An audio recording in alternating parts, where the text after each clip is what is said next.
Karibu sana United Insider, tuweze kuangazia mambo muhimu kuhusu Red Devils, lakini usiache kusubscribe, kulike, kushare na kucomment. Na leo tuangalie mchezo wa 12 wa ligi wiki ya 12.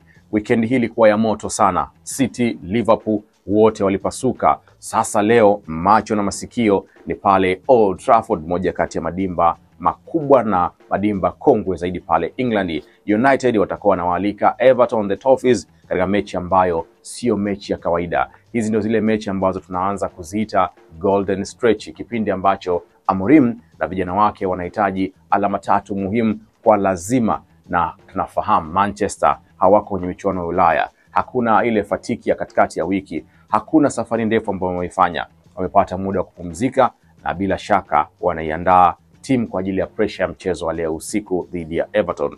Mambo yalivyo kwenye msimamo wa ligi inatupa picha kwamba Manchester angalau tumeanza kuelekea kwenye njia nzuri. Alama 18, michezo 11, sio nafasi mbaya sana, si nafasi nzuri, lakini pia kuna unbeaten ya michezo mitatu ushindi mfululizo, lakini pia sare 2, na mechi ya mwisho ni dhidi ya Spurs. Lakini kama Amorim na vijana wanataka kumaliza ndani ya timu 4 za juu, basi huu ni wakati ambao hapaswi kudondosha alama hata moja. Amorim tayari ameweka misingi mizuri kwenye structure ya team, pressing, lakini hata transition ya team inafanya vizuri, lakini anatakiwa kuongeza speed na kutoka kwenye stable mode mpaka ile mode ya killer, ile kuua kabisa, ile achana hii stable mode ya kawaida. Leo Everton watakuwa wanakuja pale Old Trafford, ambao wao tayari wamekusanya alama 15 kwenye nafasi ya 13. Sio timu ya kuogopesha sana, lakini sio timu ya kutokuiogopa. Chini ya David Moyes wamekuwa angalau na wameanza kurejea, wanapata momentum yao. Ni timu ambayo inaweza ikakupa usumbufu, wanajiamini na bado, lakini tunaamini Manchester ni wazuri zaidi kuliko Everton kuelekea mchezo huu, na mechi ikipigwa pale Old Trafford tunaamini kabisa Manchester watakuja na mpango mzuri wa kutafuta matokeo.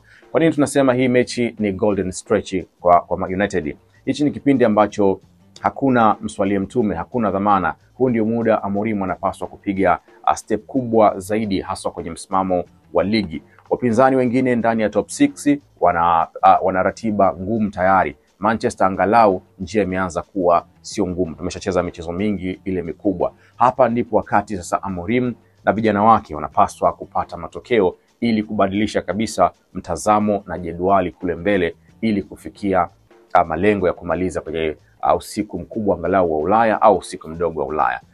Kihistoria Everton na Manchester wamekutana jumla mara 215, ambako Manchester ameshinda mara 97, Everton akishinda mara 71, sare 48. Mechi 6 za mwisho mfululizo Everton amekuwa na wakati mgumu mbele ya United, na kumbukumbu ni ile mechi ya goli 4-0 Old Trafford 2024. Bado itakuwa kichwani, na hii inaweza kawa jambo zuri kwa Manchester kulitumia ili kuwakandamiza Everton kwenye mchezo wa leo ili kupata ushindi. Maswali ya kujiuliza hapa ni kwa Manchester wenyewe. Mechi dhidi ya Spurs ilikuwaje? Lakini pia majeruhi.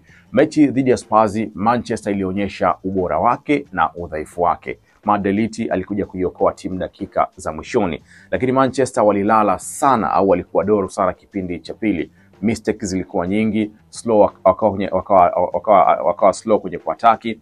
Press pia ilipungua na pressure ikawalazimisha kuwaruhusu Spurs kurejea. Amorim anahitaji kutibu mambo hayo magumu zaidi. Lakini kwenye swala la majeruhi, Shesko yuko nje ya uwanja kutokana na majeruhi. Alessandro amerejea na bado kwa mujibu wa Amorim watampa nafasi ya kuweza kurecover taratibu ili kuweza kuja kuisaidia timu kwa muda mrefu. So kuna tatizo la striker kwa sasa. Shesko yuko nje kama ambavyo tunafahamu, na atarejea inasemekana katikati ya Desemba, na kama Shesko ataendelea kuwa nje, tunatarajia kuona mechi ya leo dhidi ya Everton mtu kama Joshua Zexi akianza kutumika. Lazima Amorim atumie silaha alizonazo, na silaha yake moja ni Joshua Zexi. Huyu ni natural number 9, lakini hana rhythm sana ya dakika 90, lakini ni mtu ambaye anaweza kuhold na kufanya vizuri. Matthew Cunha mwepesi, mchapakazi, na anaweza kuperform katika hali ya juu, japo namba 9 hawezi kufanya vizuri, na itategemea na injury aliyopata ya ajali ndogo wakati siku ya Jumamosi, labda inaweza ikabadilisha, lakini tunatarajia hakupata matatizo makubwa, so anaweza akacheza. Hivyo ni lazima wachezaji wa Manchester wampe majibu Amorim. Nadhani na nafikiri kikosi cha Manchester, kwa namna vyanzo vya habari vilivyo na mambo mengi, muundo wa Manchester hautobadilika. Utaanza na wale walinzi watatu. Golini bwana mdogo Lamens atakuwa anapata nafasi tena kuendelea kuprove Shaw, Delete na Yoro, lakini katikati Maguire na Casemiro, na mbele tunafahamu kabisa Mbeumo kabla ya kwenda AFCON. Amadi yupo.